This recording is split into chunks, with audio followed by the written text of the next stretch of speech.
A cold case gets colder and tougher to solve as more time passes by, especially without evidence. Darnell Garfield's case is one of them. He went from missing to murdered.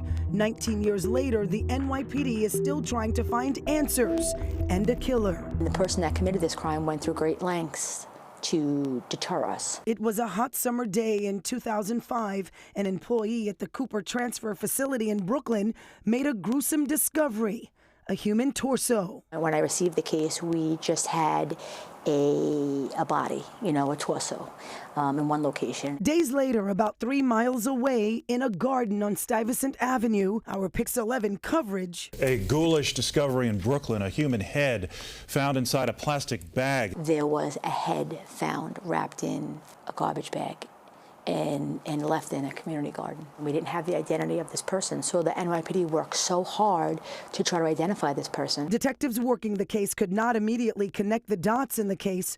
Back then, technology was very different. It took years. It wasn't until science caught up with us that we were able to make an identification. Detective Anna Marie Bernagazzi and her team had to dig deeper. The first step was speaking to our forensic investigation division and working with them and working with OCME.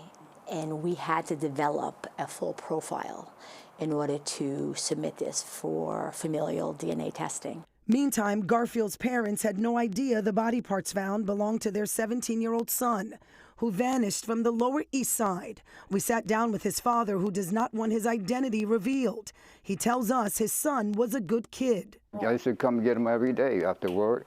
I used to come get him. We hang out on the weekends. Fast forward to 2022. Detective Bernagazzi is still trying to confirm. The initial profile looks very familiar to Garfield. Familial DNA testing was needed, so she turned to Garfield's family. Once they get confirmation, I would say, I hope he's not my son. When the detective came back and said, yeah, this is your son. And a mystery is now this father's reality, but he's still waiting for answers. What did he do to deserve this? He believes his son's killer could be hiding in plain sight. With every advancement in technology, evidence is audited, and Detective Bernagazzi checks in with the family. Imagine your child leaving and never coming back, and you don't know how or why. I want to get justice for him. For the people that did it, if they still living. For the people that give them life in prison.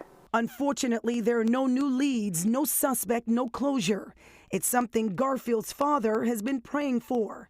Detective Bernagazzi hopes one day she could give it to him. I feel like he's not going to rest in peace. His family's going to always wonder. We told him, yes, this is your son. Let's tell him the who and the why. I want somebody to tell me what happened that day, who saw him that day. Like, come forward.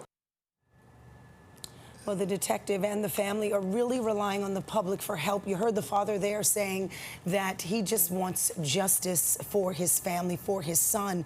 If anyone has information on this, call Crime Stoppers. The number, you see it there, it's 800-577-TIPS. And as you guys know, all calls remain anonymous. And, your heart just goes out to this family. They've had no answers, none, for 2 decades. And as the time goes on, it's really grim. It's really cold. But somebody knows something. I mean, the reality is that somebody saw something, somebody knows something, somebody has the information that can blow this thing wide open. Yeah, well, they upped the reward money to $3,500, so the detectives hope that that'll push folks to come forward. Yeah.